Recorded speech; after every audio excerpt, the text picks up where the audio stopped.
book by an Australian nurse called Brownie Ware. It's called The Top 5 Regrets of the Dying. And so the number one regret was that I wish I had lived the life of my own choosing and not the life everybody else wanted me to live. And there was a point that I was introduced to that shifted the way that I started to think. I'm going to share it with you because it was just that powerful. It said, I bargained with life for a penny, and life will pay no more. No matter how much I begged that evening when I counted my scanty store.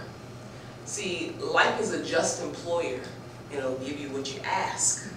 But once you set the wages, why, you must bear the task. See, I worked for a menial's hider, only to learn dismayed that any wage I'd have asked of life would have willingly paid. There was Jesse B. Rittenhouse called My Wage. And it shifted the way that I thought. I was like, wait, you can have what you want, but you have to set the standard. You have to ask for what you want. So if there was a regret that I would have had throughout this journey called life, was not asking for what I wanted, not going for the things that I wanted in the opportunity of those moments, in settling, playing small, holding back, thinking, oh, you're not ready, oh, you're not good enough, like, no, that's for somebody else. You can have anything you want, and it's not about being ready for it, because in the process of doing it, you get ready for it. So we don't want to hold back and be one of those individuals who have that in our top 5 regrets about not living the life we wanted and doing everything else everybody else wants us to do. Being everything else everybody else wants us to be, instead of being the dynamic human being, the dynamic individual we were made to be. Like, we all have a note to play in this symphony of life. And if you're trying to play somebody else's note, because they said, this is the best note for you. No, no, no, baby, don't play that note. No, you're not supposed to start that entrepreneurial endeavor. No, don't go for that CEO position. No, you don't want to be a director. No, like, aren't you satisfied where you are? Then you're not playing your note. You're playing somebody else's, which is why the harmony of life is off right now. I agree with everything Mr. Malone said, but I also want to add in there that in your pursuit to pursue your goals and your passions, what's really important is for you to make sure that voice is telling you that you receive care and conversation with friends about how to lessen that. Because that can be a weight on your shoulders. I mean, you may have accomplished how to work toward through that, but some of us have not. So for young people, we want to talk to them about how to do that, right? And how not to feel guilty about it, because it's a learned behavior. Yes, you know. So that, I mean, so I agree it's been a journey, and the That's journey, a journey. don't forget. That's a journey. It's like, don't let the beauty, the smile fool you. Don't. People see the glory, and they like to look at, oh, like this is where it's shining. Guess what? There's some rust on some areas too. You look at those 4 major areas of life. You have your health, your relationships, your business, and your spirituality. And we talk about balance. What? Balance is a misnomer. You can try to find harmony within the things that you are looking to accomplish within your life. Harmony, but there's always going to be some unbalance, because as I'm focused in on improving my relationships, there may be something over here in health that's kind of falling off.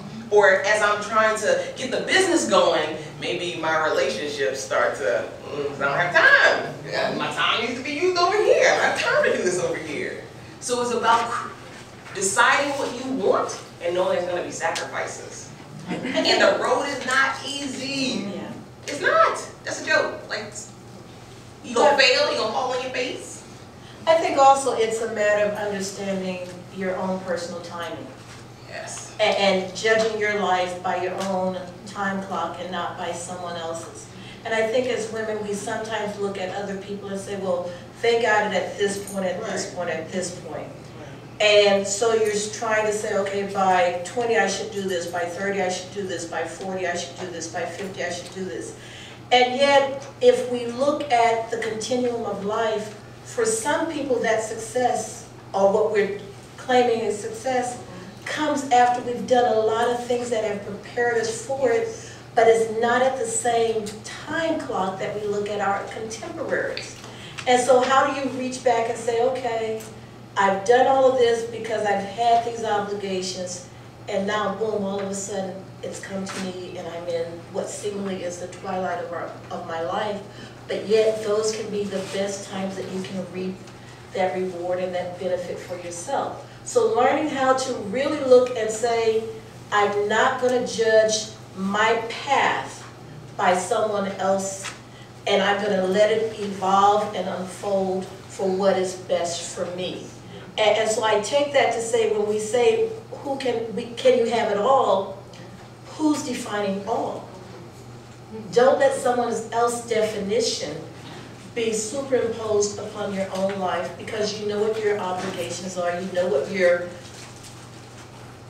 flaws are, you know, and you know what your strengths are. And for some, we have to build upon those strengths and to get that courage to step out so that we can reap the rewards and the benefits. And so I think for many women, we get caught up into someone else's agenda for ourselves, and not knowing that that agenda can't necessarily be supplanted upon my life, my lifestyle, and my obligations. And so how do you feel comfortable seeing other people seemingly reap successful rewards and you're still in this position to where you're saying, okay, but I got these crazy kids, I got this, you know, I got my mama, I got these siblings.